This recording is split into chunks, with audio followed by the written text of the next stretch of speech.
2-liter time.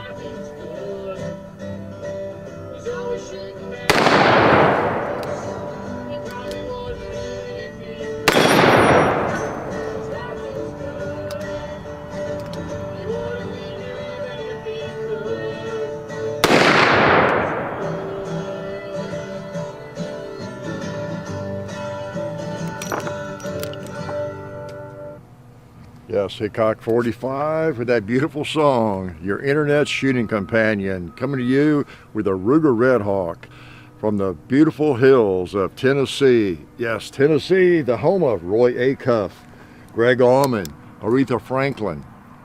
Singers today, right? Okay, well, you see a theme there. And you might see a little more green this week. Yeah, I think you should be able to see a little green. And it's because things are really budding out big time. And again, over here, kind of in the woods, the trees are, I'm looking at a tree line, huge trees right here, okay? Over on the Gong Club range. And so we're not necessarily deep in the woods, but we're at the edge of the woods, and the sun is that way, okay, in the afternoon. And west is kind of in that direction. And again, my relatives in Kentucky, the sun sets in the west. Yeah, at least in Tennessee it does. I don't know about Kentucky. So that's why the sun is in that direction in the west in the afternoon. Yeah, it makes sense, right? So, so anyway, there's not a lot of grass here, is my point. There's not a lot of field here. There used to be, well, yeah, more or less, before I let all this grow up. Again, what you see on the right, those trees were here, those biggest ones. You can kind of see some of the giant ones there, limbs. But now everything you see on the range directly ahead, like around the targets and anything to the left, over here, those were not here when I bought this place. And it was a field, and I mowed it, bush hogged it. In fact, I bought a tractor shortly after I bought this place. And I bush hogged this for 2 or 3 years, up to about 88, and bought the tractor the year John was born. And I bush hogged. I had a bush hog before I bought the tractor, but then I bush hogged it to probably till 1990, I guess, a couple of years. And then I asked myself one day, why am I mowing this? Why do I care if this grows? I like woods. And voila, I let it grow. And so there's some pretty big trees. I've shown you, we've got FAQ videos right by some of those biggest trees. That one straight ahead, as you look at it, it should appear between the 2 red plates over there on the hill. Yeah, directly between them, that biggest tree, that's a poplar, was not there. I remember the day I drove by in the tractor and saw that little thing coming up, you know, it was about that big. And I said, oh, that's a poplar, one of my favorite trees. That's why I named it the Tennessee tree, the tulip poplar, and back in the 1800s. And so I just let it grow, and who knew it got big? It only took 30 years, but it got big. So anyway, Ruger Redhawk, yes, that's what you see here. I'm pretty bad, aren't I? I don't get this thing out very often. And many of you are huge Ruger fans. Well, you might not be a huge person, but you like Rugers hugely, right? You really, really like Rugers, okay? So, yeah, if I said I'm a huge soccer fan, whatever kind of fan I am, guess what? I'm a huge soccer fan, or a huge Chevrolet fan, or whatever it is. Okay, bad joke, right? Just occurred to me. So yeah, I brought the Redhawk. This is a regular Redhawk, it's not the Super Redhawk. And so I shoot it some, you know. I was in a 44 state of mind. Also got the 4-inch Model 29 out. Yeah. So when you're in a 44 state of mind, you need to get out a Model 29. You're right, write a poem about it. So don't shoot that one enough either. So got some 44 ammo out. You got all that wound into one bundle. People that don't understand it, most of you do, of course, you wouldn't be watching a goofy Sunday video, right? But you got interesting machinery. Like these firearms are just interesting pieces of machinery. They just are, even if you don't like. And I think that's one reason I see comments occasionally, people, well, I don't even shoot, but I like seeing that gun or these guns. That's an interesting gun. Again, I'm going to be sexist, I guess, but we guys generally, not always, but we generally like machinery and are interested in how it works.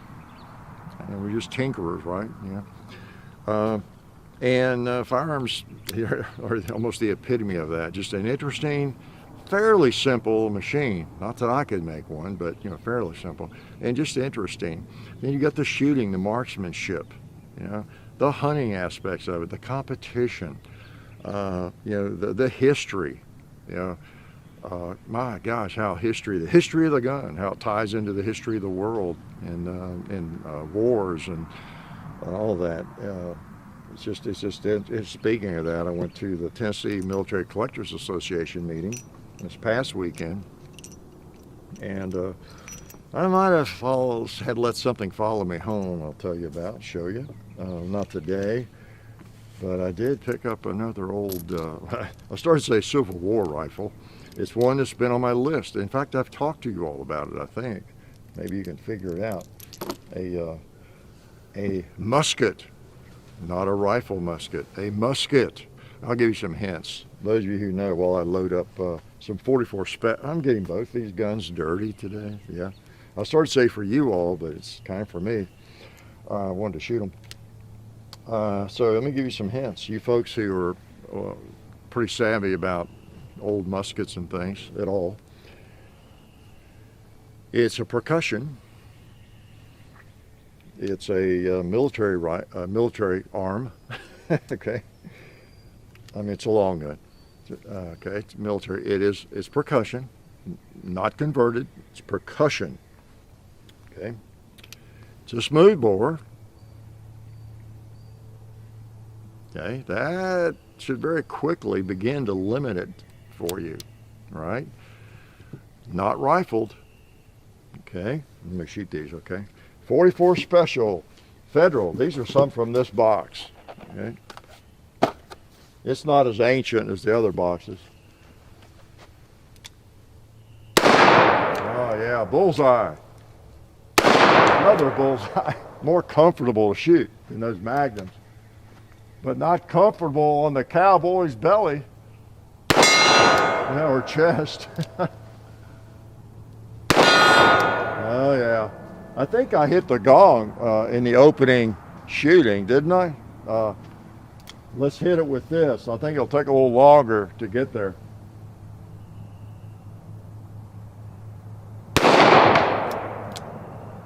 Still waiting, right?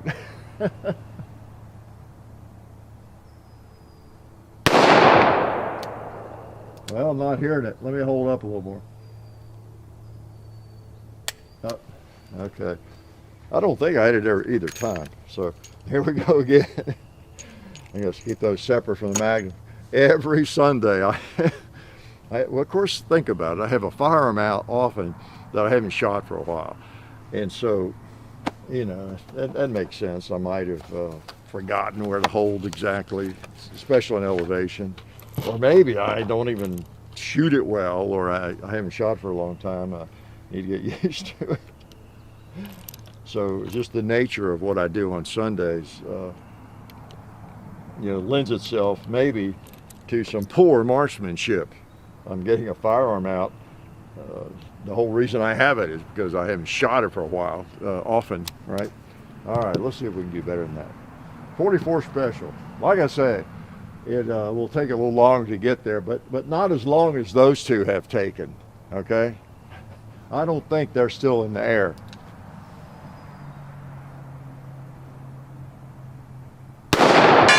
There we go. Brought her up a little bit. Yeah, I thought I saw one of those hit the leaves, one of those earlier shots. That's just too easy to hit. I mean, with a nice trigger and 44 Special. Oh man, speaking of cowboys, let's hit you again. How about a blue 2-liter? Kentucky bites the dust. And a red plate. Boom, double action. Yeah. Yeah, as I've said before, the 4-inch Model 29. It's kind of a borderline barrel length, 7-inch, 8-inch, 6-inch, 44 Magnums. Yeah, those are 44 Magnums. You get down to a 4-inch 44 Magnum. To me, it starts becoming more of a 44 Special, at least a 44 Magnum lighter load. Okay, and then when you get down to 3-inch or less, to me they become a 44 Special, even if they will chamber a Magnum. All right, so this is the borderline area right here. Nice gun. I had one of these or two of them in the 70s in 4-inch, and they were nickel plated. As I've said before, you just couldn't seem to find them in blue. They're hard to find back then in blue and 4-inch. They're hard to find in any length in the 70s, but just didn't see as many of them. So it wasn't until recent years I finally got my hands on a blue 4-inch gun. But I remember taking that nickel plated 4-inch, same as this gun, out to the recycling place, the dump I used to shoot. I've told you about Franklin, Tennessee, and yeah, I had the 8 3/8, and I'd shoot it a lot, and shoot cars and appliances out there and different things, and I would have this too, nickel, and I would shoot that. Whoa, what a difference!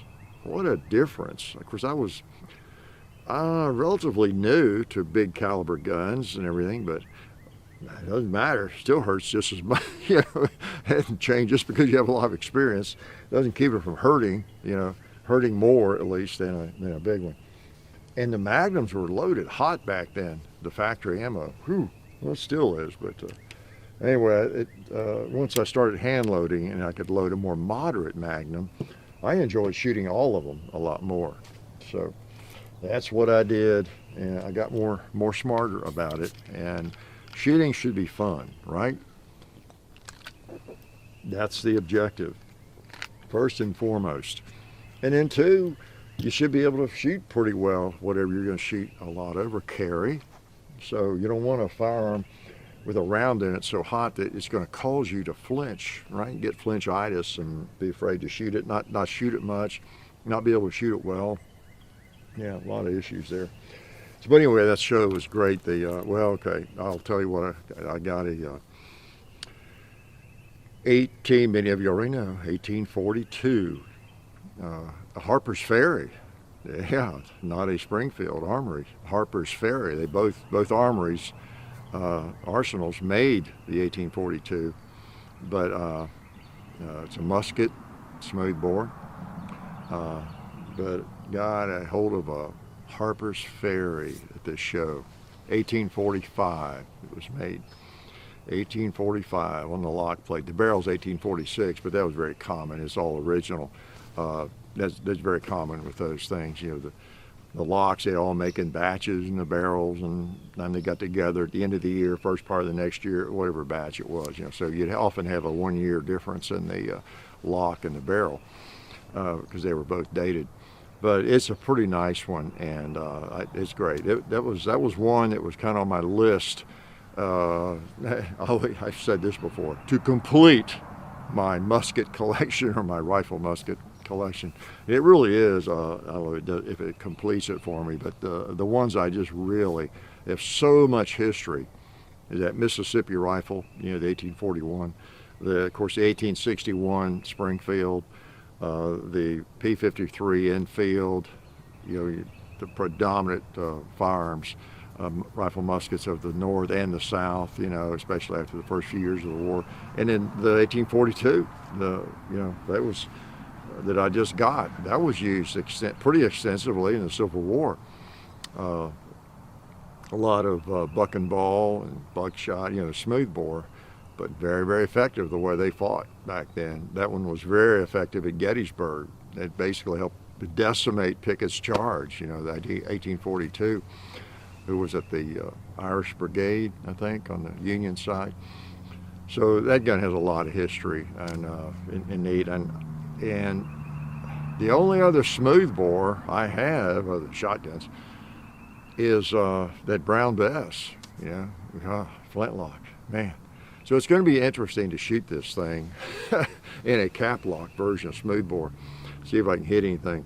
Because smoothbores are typically not going to be as accurate, right? They need to tell you that. So I can't really get I can't give you a good idea how accurate a smoothbore can be by shooting the brown bess, because the flintlock, the delay of that and all that, that throws me off. As you've seen in videos, I have a hard time, oh my gosh, hitting my foot with it. You talk about not being able to hit the barn door with a gun, that's about how bad I am with that thing. With this, the lock time should be just like on the other muzzle loaders, you know, cap lock. And so it'll mainly be the smooth bore. So I've got some balls. You shoot balls in it, not mini balls because it's not rifled. Mini balls would be tumbling, right? But you shoot balls, probably patched, you know, or buckshot or bucking balls. So lots of choices. But so I'll experiment. I've ordered some balls, and I wasn't sure what size to get. I got a couple of different sizes of balls for it, and so we'll see what works. You got some leeway. You can use a little thicker patch, and again, you're not driving nails with it anyway. But it's original, you know, so I'm not going to shoot it a million times, but I will shoot it, get it all dirty. It's a long barrel. The barrel's like 3-4 inches longer than the other rifle muskets, the 1861. So it's a big honker. It's heavy, but it's neat. Oh. Okay. Oh man, hammer down. Here, why did I do this to myself? Whew, that is hot. That is hot. Let's blow up a red 2-liter with it. Oh, see, I couldn't even hit. I hit the buffalo, I think. Okay, get over it now. I'm flinching, anticipating the recoil. Gotta focus. Let's see if I can kill the gong with one. Put the hammer down on the gong.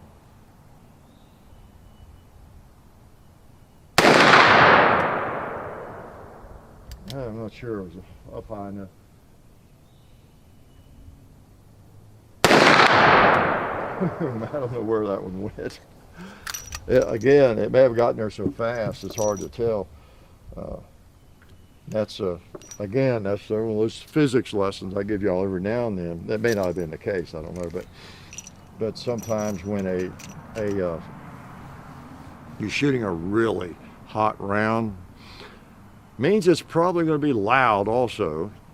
Means it's going to get wherever it's going a little faster, and so it kind of obscures the sound from the steel sometimes, you know, especially if you have earmuffs on, earplugs in. Okay, so yeah, that's some hot stuff, but the Ruger should handle it, even though it's not a super Redhawk.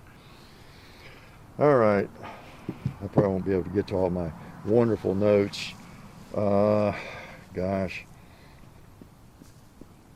I don't know anything important. Hey, it's great that the well, I don't know, the various transportation agencies have dropped the face diaper business. That's great. Everybody is happy about that, I'm sure. I don't take public transportation much ever. I have in the past and some travels and things, but I avoid flying like the plague. I hate to fly. I flew so much in the 80s. I just hate it.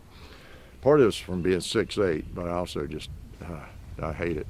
I'm not afraid of it, I just don't like it. So I've not had to deal with the face diaper issue much, you know, really since exactly a year ago. It's been exactly a year since I have worn a face diaper. I was in California for the Tucker Carlson interview, and that was the last time, because in California it was all, you know, woke and closed up, and it still is to some extent, I guess. But that was the last time I had a face diaper on. And that's partly by intention. I just don't go anywhere where people live that way. So anyway, that's good news. Most people are so relieved, and it's just a choice. It's great to have a choice, you know. So, and like we've all had a choice, you know. If you don't want to go somewhere that that requires a face stopper, you just don't go. That's what I've done. So what else?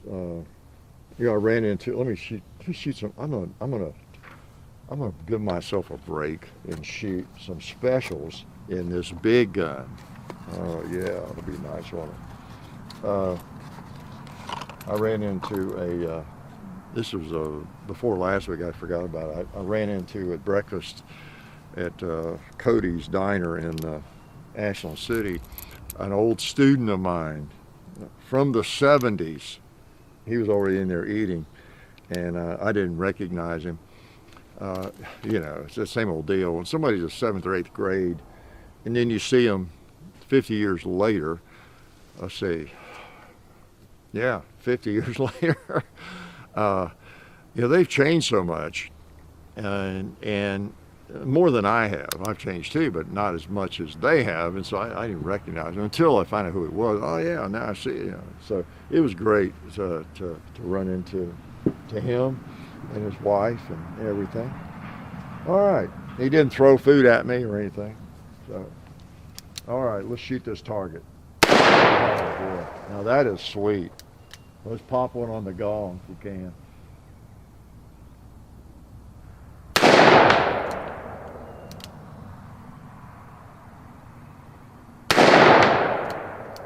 Okay, where's it going? Yeah, it's going low.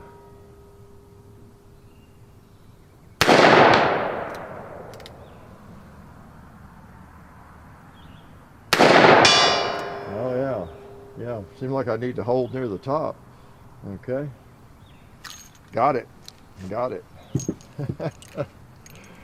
Every week is a challenge. Firearms that I shoot a lot, I kind of know. Of course, you're going back and forth between Magnum and Special. You run into that. Really hot Magnums, hot lightweight Magnums, and 44 Special, and then my hand loads. So I got a lot of different loads, which becomes more of an issue when you reach out further away, like I talked about before. Gave you all that physics lesson too. Smaller the target, the further away it is, more precise you need to be. But you learn what where they hit the primary round that you're going to be shooting, and like if you're a hunter and you're going to hunt with this Redhawk, you decide, don't you, what round is my favorite hunting round, is the best for the task. Maybe it's a 240 grain bullet that you like, or maybe it's a 210 grain hollow point, or whatever it might be. And you're going to shoot that and know where it prints. And if you're really a big handgun hunter with, say, this gun or either one of these, then you're going to really know where it prints, and you're going to shoot that round as much as you can afford to. It might be a hand load, and you load a lot of them. I am probably the best, imagine that, in 44 mag, with my intermediate Magnum load, hand load. I've loaded for years and years, just like the 45 ACP I was talking about. The Magnum load I load is a, I don't know what you call it, moderate Magnum. It's not a really burning hot round, but it's hot, a lot hotter than a 44 Special. And that's the one I've shot the most. And if he told me I have to go to a shooting match with a 44 mag round, hand load, whatever I want to shoot in it, I don't know what it is, hitting these targets over there in the hill or anything, that's what I'm going to take, because it just seems like my guns are sighted in for that. And if I can't hit with that, it's just me for sure, because I kind of know where it's going to hit. So anyway, little ballistics lesson there. What else? Okay, let's I'll save some of this. I don't want too much of that. How about some advice to young people, just in case I don't get anywhere else? My advice is to young people is, I was kind of reminded of that. I saw a comment someone made, and I don't play the the nerdy English teacher. You know, there's nothing more obnoxious really than that kind of thing. In a way, I just avoid it like the plague. And lots of times in my life, I've not even told people specifically that I was an English major or I taught English. And it's pretty easy to hide. I mean, you're just a dumb old redneck like me anyway, right? But I do know a little grammar, even if I don't always use the very best grammar. I do know what's correct and what's not and that kind of thing. And I saw a comment, it's what reminded me of this. Somebody was, they used whom, W-H-O-M, incorrectly. And it was kind of one of those pretty obvious cases where it shouldn't have been whom. And that was one of the things I used to preach to students is what the proper use of it is, you know, subjective case, whom, and who is nominative. But the main thing was, before we even talk about it, is if you're not sure how to use whom, don't use it. Because, you know, I mean, you know, nobody gets upset with who.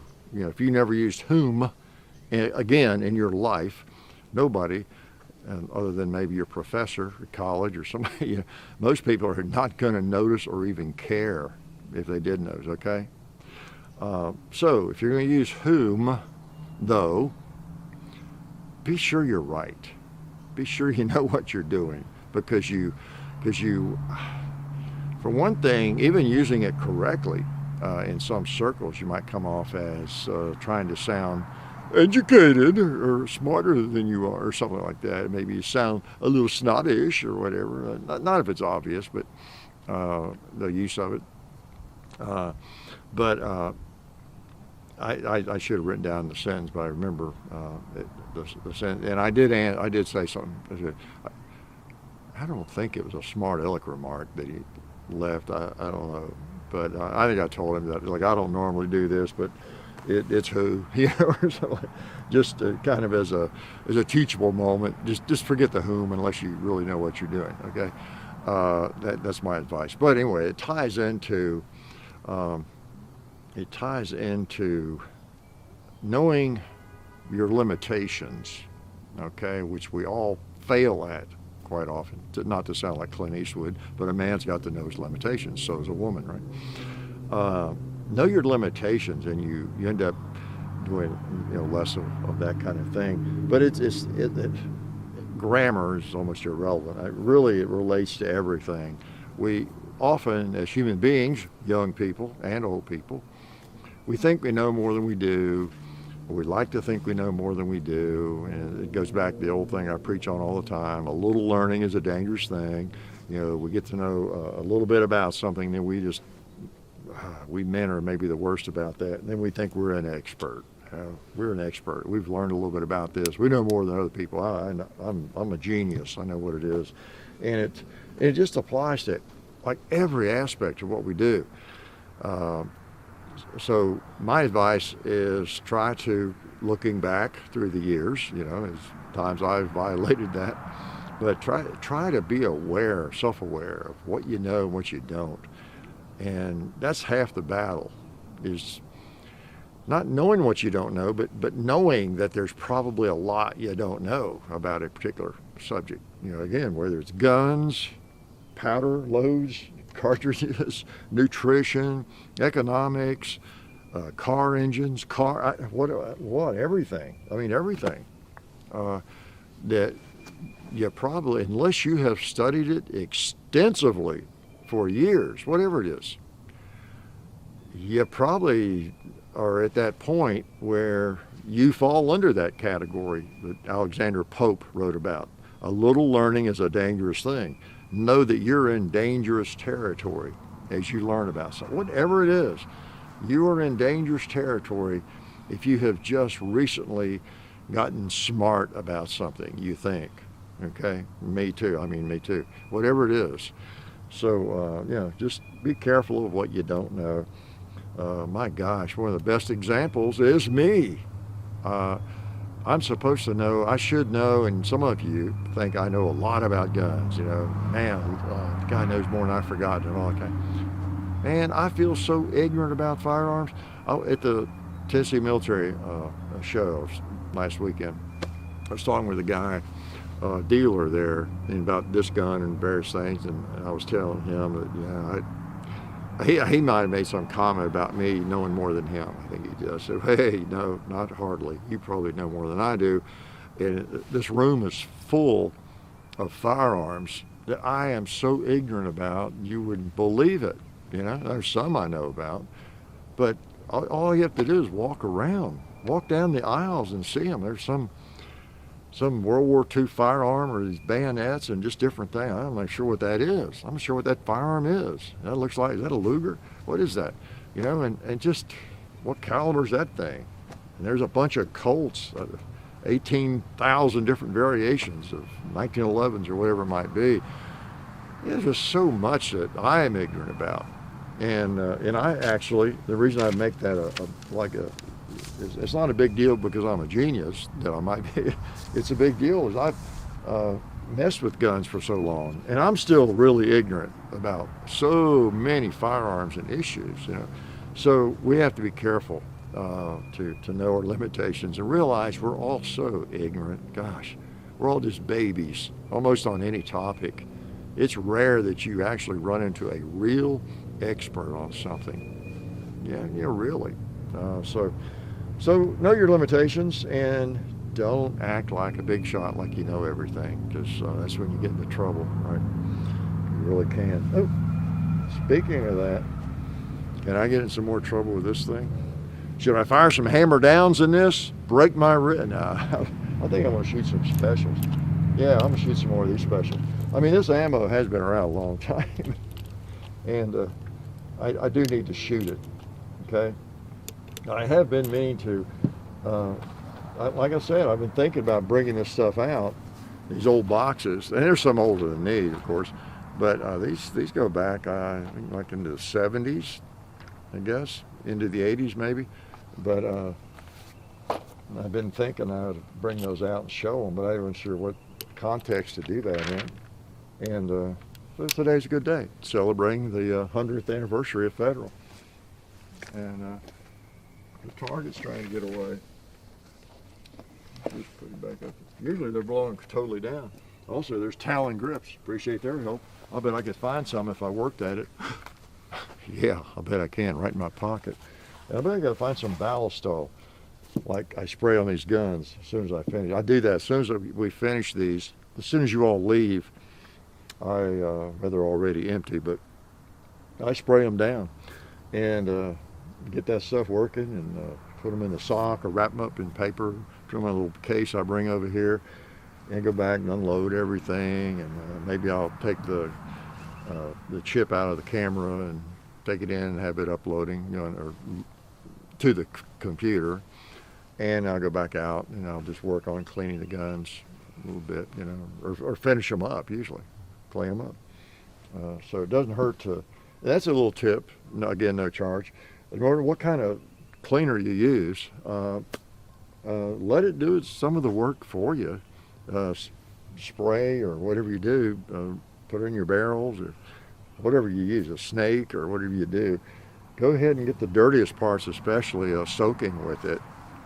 Okay, and then, it doesn't hurt. Well, I said last week, unless you use something that's really highly toxic and it's going to eat the nickel off or the bluing off. I don't know, it depends on what you use, but you can go ahead and put it certainly inside the barrel in the chambers, and let it be doing its work, and might result in less brushing and scraping. I think I told you I just now I use a snake on rifles, shotguns, but I don't remember the last time I used a brass brush, like scrubbing, running there trying to get the lead out of that barrel and back and forth and back and forth. I just don't do that. I don't have to. But anyway, let's shoot this thing. Okay. One of my favorite firearms, 4-inch Model 29, a beauty. Got a, propane tank down there. Now that I know where to hold, let's pop that gong.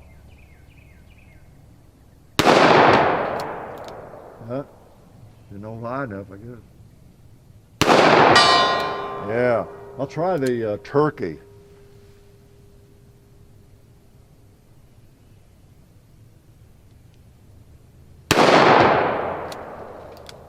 Did I hit it?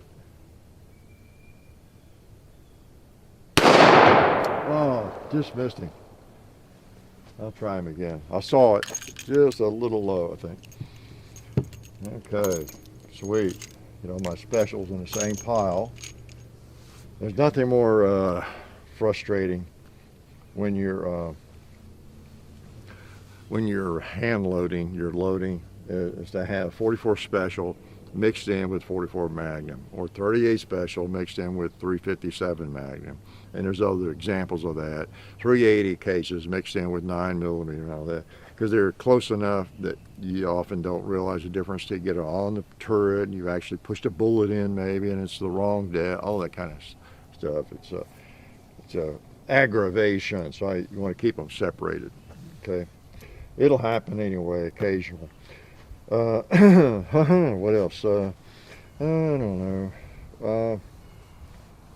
I know that's some pseudo wisdom. I was watching an interview with Will Kane. Now, Will Kane, if you don't know, is another smart guy. He came from ESPN. He's now on Fox News on the weekends, I think. He's got a podcast. Really sharp guy. Okay, really sharp guy. And he was it popped up my feed, my phone, an interview he did with Dave Rubin. You hopefully know. A couple of libertarians, a couple of really intelligent people who are kind of libertarian in their thinking. And I watched a long interview, and I listened to the whole thing, and I was just impressed with that. But Will Kane made a comment, something to the effect how so many people these days, they get their virtue so easily. They grab their virtue just by latching on to the latest loony left idea or thing, whatever it might be, the wokeism, and you name it. And it's so easy to feel virtuous, or you can do it in an easy manner. You can join the crowd. The crowd will, I was talking about how the crowd will, the mob, whatever, the woke mob, they will give you positive feedback if you join in with them. And you can feel really, really virtuous about whatever it is, wearing a mask or something, or whatever it might be. And of course, it goes to the point of how real self-esteem comes from hard work, earning it, right? Doing something that you deserve some reward for, maybe some recognition for. You've worked hard, you've done something clever, you've done something that required hard work or whatever it is, and you've achieved something. Well, that takes too much work. Just go along with the mob. There are ways that I can feel good about myself just by getting a lot of approval from certain people, because I fall into some category, some ideology, and that will be my source of self-worth, and it dawned on me from that how none of us likes to be stereotyped. That's a bad thing, pigeonholing people and judging people by the group, their religion or their skin color, whatever it is, race. None of us likes to be judged that way. We're all individuals. But that is kind of what leads to it, though, if we're not careful. I mean, to me, it's kind of a logical reason to really try to avoid that, right? Just being sucked into the group, because then you're identified with that group. And don't be afraid to be different. This is advice for young people and everybody. But be independent. My gosh, be independent. Don't be afraid to be a nonconformist. And don't be a part of that group, because then you're more likely to be judged by that group. Be an individual. I'll never forget when I was in college, Bill Russell came to speak, and I was a big fan of his. He was, gosh, that would have been like 70, I don't know, 1970, something like that, 71. And so was he still playing then? I guess he was still playing, or had just retired. I don't know. But like what, 6 or 8 national championships with the Celtics and everything. And so I went to hear him speak. It wasn't that big a crowd actually, and I was expecting him to talk about basketball a lot. He didn't talk much about basketball really. He was a real activist, and interesting things he talked about busing at the time, and things that affected the culture, and all that. The one thing he said I never forgot, because I remember, yeah, that is so correct. I just, yeah, man, I wanted to get up and cheer. He said, I am not a, what did he say? I can't lie about it because he's still alive. He might watch these videos. You think, right? He might be secretly a gun nut. Could be, but I doubt it. No. He said, I'm not a basketball player. That's what he said. Of course, he's like one of the best of all time. He said, I'm not a basketball player. He said, I'm a man who played basketball. And then he went on with other examples of that. Yeah, that's so true, especially if you're a tall guy, whatever. But you get stereotyped as that guy's a basketball player. And if you are a basketball player, that's just what you are. People put you in that box, right? And I would have people always shocked when they find out I was an English major, because they expected me to be a PE major or something. I don't know, just because I was a basketball player. We get all these stereotypes in our heads about people, and these ideas about what people should be, what they are. And I really, and again, I wasn't an English major. I was a fellow who majored in English. I wasn't a teacher. I was a person who just chose to teach, and we have to be careful even with labels of things we like, for example, I don't like to think of myself as a YouTuber, never have.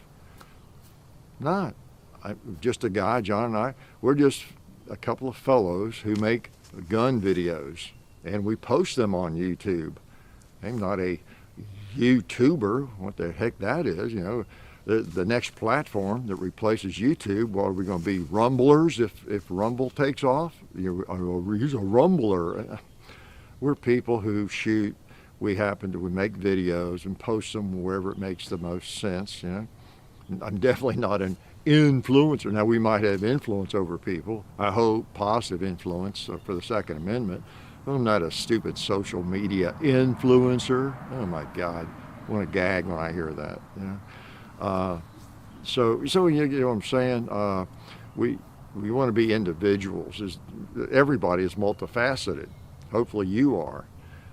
In some ways, this kind of group identity can limit people. This is advice for young people, better than what I talked about probably. But you don't want to limit yourself to being whatever it is. You know how it is. Everybody that's listening has probably been categorized as something, whatever it might be. I don't know what it is. What are some others? That you name it. You've got several of them in your head that you might be classified as. Maybe you're an attorney, or you're a doctor, whatever you are. I don't know. That's something you do. That's what you do for a living, maybe. Or you do it as a hobby or whatever it is you do, but that's not all you are. That just makes it too easy for people to group you. Think about that. Oh, so-and-so is fill in the blank, so we know what to expect from him or her. Yeah, nobody is that simple, right? We're all very multifaceted and have lots of interests. We do lots of different things. And I wasn't born a teacher. I see compliments. People say, "Oh, you're still teaching, because you're just teaching on the internet now." And like I was born a teacher or something. No, never had any special knack for that. I just enjoyed it, and I thought I would enjoy it, put it that way, and went into it. And I probably wasn't even very good. Like the student I ran into, I was want to apologize to the students I had in those early days, and even my second incarnation for the first. I think I got pretty good at it. I'll say that.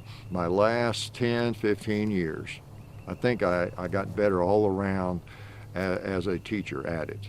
Okay, but yeah, the first whatever half of my teaching career, I don't know that I was that good. Even if someone enjoyed my class or thought I was funny or whatever, I don't know that I was that great. I was ever that great a teacher, but I enjoyed doing it. I'm just a guy who taught, just like I'm just a guy who does what we do now, whatever this is, So I don't really see myself as by any name. Definitely not a YouTuber or an influencer. I'm just a dummy that comes out in the woods, shoots guns, and you're dumb enough to watch. Sorry. Yeah, see, I insult my viewers. So, but anyway, you know what I'm getting at. None of us wants to be grouped and rolled into a ball with everybody else that's a little bit like us in some way. I know I don't, and I would assume most people don't. That's what makes it so rough, for people that, if you're a certain color, you're supposed to be a liberal or you're supposed to be conservative. If you're a certain age, you're supposed. I see comments about me, people that I saw one the other day. Someone said something about, gosh, again, I've seen these before. Man, I sure hope he's not a racist or something like that.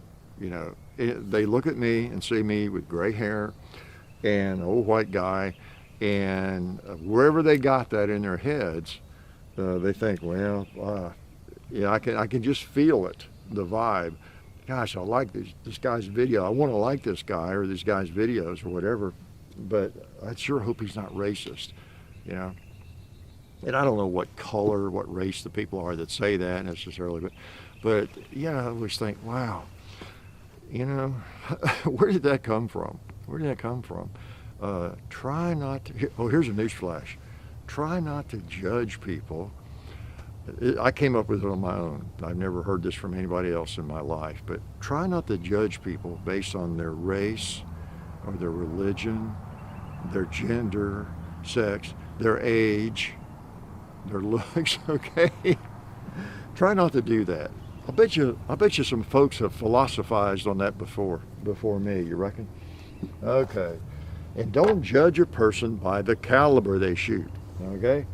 And don't judge me, because I'm gonna shoot some more 44 specials. They're a lot more fun, okay? I'm gonna put them in my 4-inch gun.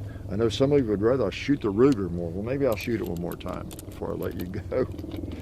Oh man, I hear a helicopter. It's probably the funny farm coming to take me away. Okay. I need to start all these with a disclaimer. Be advised that at least 50% of what I say won't make a lot of sense to you. Okay. 44 special. Let me try the turkey again. How's that?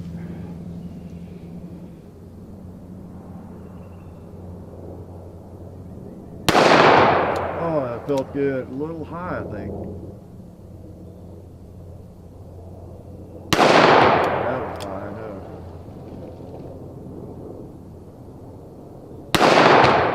Oh, man.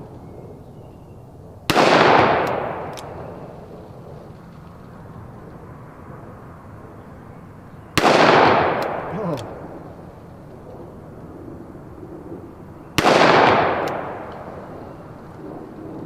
I don't think I hit it, but I'll tell you, I think I saw about every one of those right in the grass around right in the brown leaves around it. I'll shoot at some more.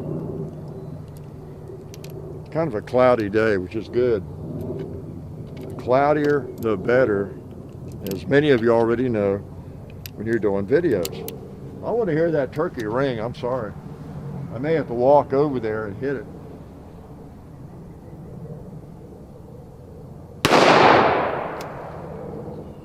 Hit it, didn't it? Yeah, I think it did.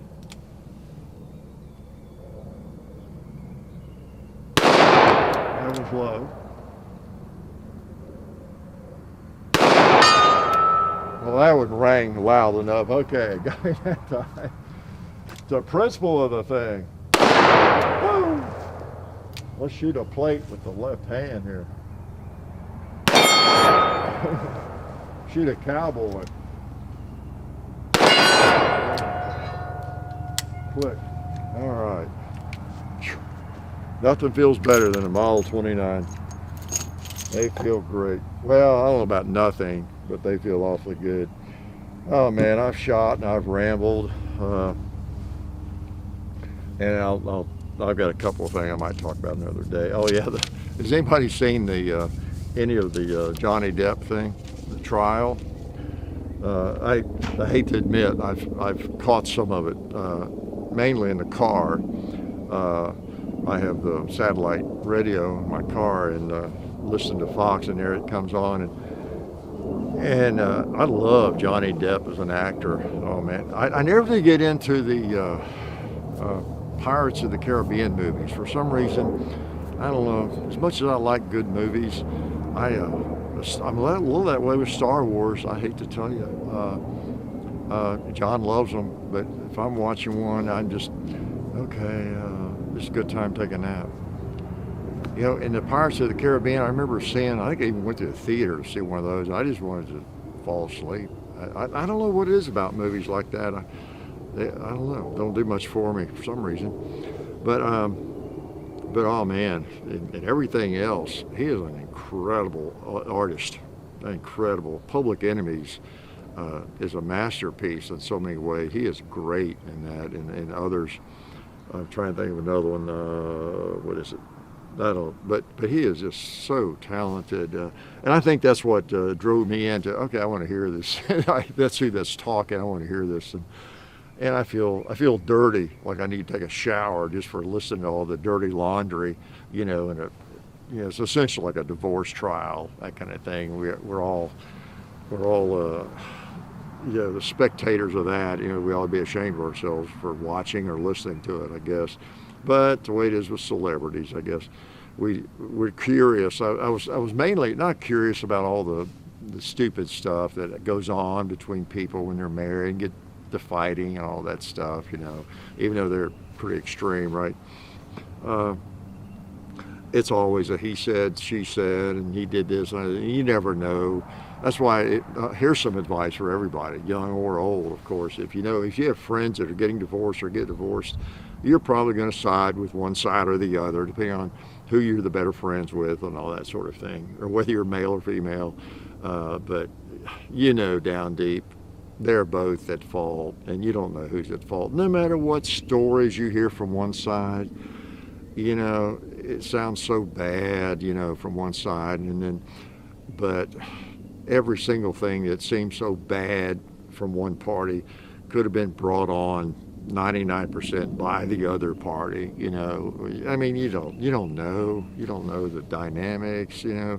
I mean, you're going to side, we all do, with one side or the other, depending on whether they're family or that kind of blood kin or all that. But you get a little old enough and seen enough of this, lived through it yourself or whatever, you know, it's silly. It is silly to determine in your head who is the guilty party in a lot of ways. Now, sometimes it's maybe clear cut, but you know how people can drive you crazy, people can make you crazy, you know, so then it goes either way.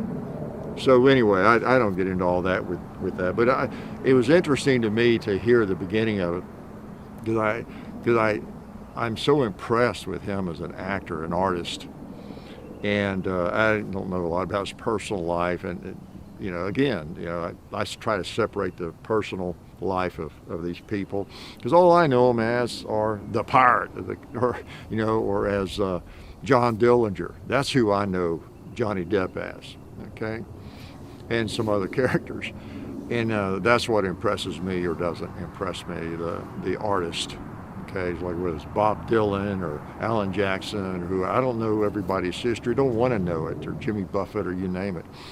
I just know the art, and that's what I like. John Wayne or whoever. I don't know what John Wayne's personal life was like. Don't care, you know. All I know is John Wayne. That was his actor name, right? Stage name, okay? And whether or not I like him, his acting. But anyway, I got sucked into some of that and was listening. I thought it was just interesting the way his testimony and how slow he talks. He's just interesting, isn't it? If you heard, I'm sure you caught some of that. He, on one hand, he's really quite articulate. You know, if you just saw a transcript typed out of like what he has said for the last 2 hours or whatever, you would say, yeah, he's well spoken and intelligent and everything. But I don't know. It's just, I don't know. Too many years of drugs. What I think he's been doing drugs since he was 11 or something. He said, but or it's an act. You don't know. You know, he's an actor. Newsflash, he's an actor. But he just talks so slow, and it takes him forever to finish a couple of sentences, and he sounds like Johnny Depp. That was a cool thing.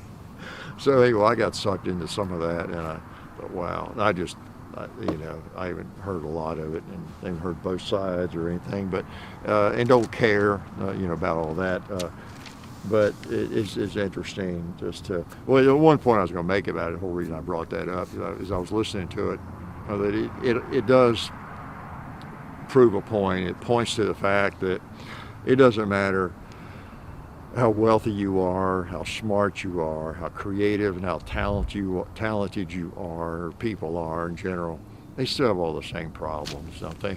You know, I was thinking of hearing him talk about, in such a matter-of-fact way, about what happened, when he was at the house number 2 or the house number 3, or their house somewhere, and on their island. They have an island, and talking about people who are the manager of the island, who so-and-so is, and just different things like that. Just like you and I would talk about our backyard or something, or the shed. He's talking about the various houses where something happened, or his island, and why he went to the island, and different things like that. And not in a boastful way at all.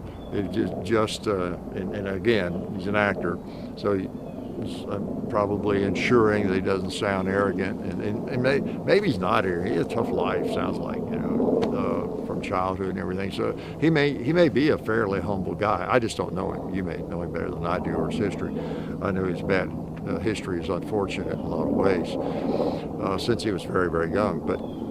But just the way he's talking about it, house number 3 or whatever in his island, and where this happened, and again, not in any kind of error, like I got my own island or my 4th house or anything like that.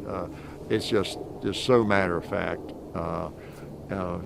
You got no matter how wealthy you are, what your life is, how famous you are, and doesn't get much more famous than he is. You got all the same stuff you deal with, the same things that can happen. You can get addicted to drugs. You can think you won't, but you do. And then you try to get off of it, and you have to go through all that. And then you can have trouble with a spouse. You can be the problem, or you can have problems. And you have all the same stuff. It's nothing really insulates you from that, because guess what? You're human, and we all deal with the same challenges, right? But I thought it was interesting in some ways. I don't know if I can stand much more of it, but it was interesting. The same reason I did watch a lot of the O.J. Simpson trial when all that happened, because I grew up watching him play football and seeing him in commercials, and as a very, very public figure. And I don't know, I'm like anybody else, I find that interesting. Voyeur was the word I was trying to find a minute ago. You feel like a voyeur watching some of this stupid stuff. You feel like your IQ is just dropping the more you watch it or listen to it. But then again, as a fellow human, it's hard to pull away from it too, because this person is such a big part of everybody's life, or the public consciousness, and then and you just can't resist hearing a little bit more about that person and what kind of person they are, or hearing them talk about things. It's a weird phenomenon that none of us is probably proud of, but interesting. Kind of like slowing down when the car accident, you want to see the train crash, But anyway, I've rambled way too much, but that's what I do on a Sunday. Was I going to shoot one more time? I think I will. Can I shoot some 44 special through this thing?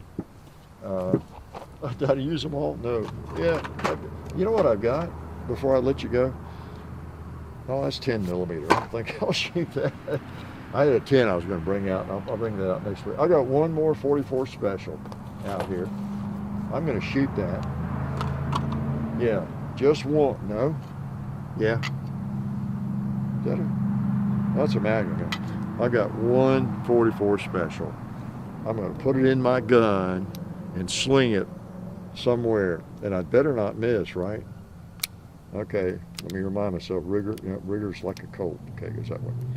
Okay. I can't afford to miss, so let's shoot the cowboy. Did I? Oh, I went the wrong. I did go the wrong way. Okay, I was right the first time. Oh. Yeah. So. Yeah, Ruger was smart too. They go that. Yeah. Well, I say smart. Yeah.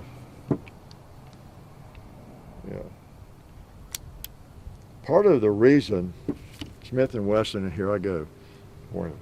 I've been studying some of the old guns and different things, and the early Smith & Wessons, the double action, the new Army that we adopted after the Colt single action in '38 long. There were some issues with it because the pawl, the hand, pushed as you advanced the cylinder. It pushed away. That's the thing about the Smith & Wesson. It pushes counterclockwise the same way the cylinder opens. And until they got those latches really secure and figured out, it would tend to loosen up more easily because of that. Because that pawl, as it's coming up, it's pushing like over in that direction, the same way the thing opens. And so you need a really good latch to keep it so. Whereas the Colt, the hand's on the other side, right? And it's turning the other way, and it's pushing up into the solid part, because the gun, like a Colt, the ones that do open, the double actions, they open the same way. They don't open to the right, but yet it's pushing it over in that direction, so you don't have that same issue, if that made any sense, okay? And that was one of the reasons for the triple lock Smith & Wesson. It locked up here at the front, back here, and also here on the crane. They kind of over-designed it and overbuilt it. But yeah, anyway, I knew you were worried about that. Just came to me. So you know how it is on a Sunday. If something comes to me, I just have to throw it out there. So was there anything important? Make sure I did have some things I might have talked to you about, bent your ear about, but make sure any announcements or anything. Okay. So 121. That's another week. 121 weeks I've come out here and bent your ear, and I appreciate y'all coming by. I hope you enjoyed the videos this week. The 22, speaking of single actions and revolvers, pretty cool gun. The suppressor on the TX22, did a little close up with that, just different things. So we'll probably post some more videos this week. And then there'll still be some people post, hey, it's good to see you're okay. You're doing videos still? Yeah, 3 or 4 every week of my life for at least 10 years or more.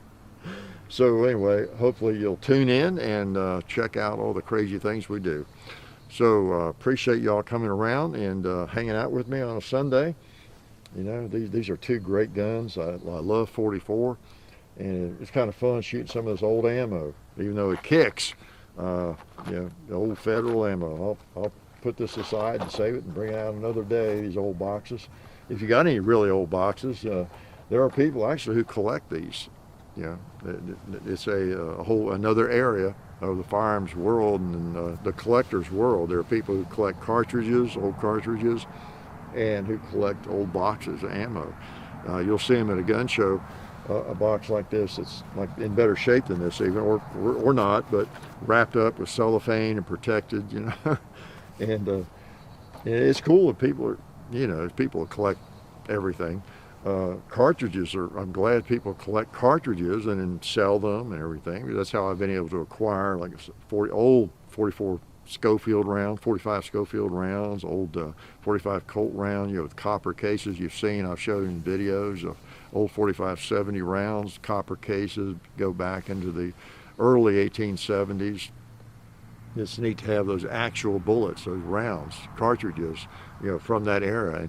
And at a good gun show, there'll be somebody there probably at a big gun show that has those, especially like a Civil War show or a show where you don't have just the latest Glock or SIG or M&P, okay.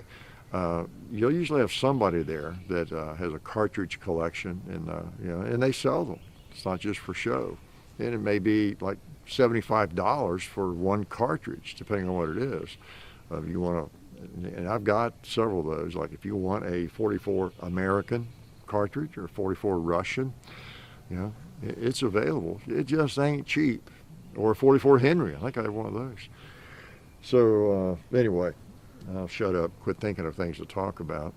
So really do appreciate y'all watching the videos and coming around, commenting, and again, continue to help you know, people. You can tell from comments if somebody doesn't know anything. Try not to be annoyed by some of the young people that, you know, just got to say something, you know, and relate it to their favorite game or whatever. That's good. That's what brings them into the firearms world in a lot of ways, in a lot of cases. So help them out when you can. Try not to be too annoyed by youngsters. I have a real license to be annoyed by youngsters. If I could avoid being annoyed by youngsters after spending 25 years in a middle school every day, if I wasn't overly annoyed, and I really was not, then you should not be annoyed. Okay?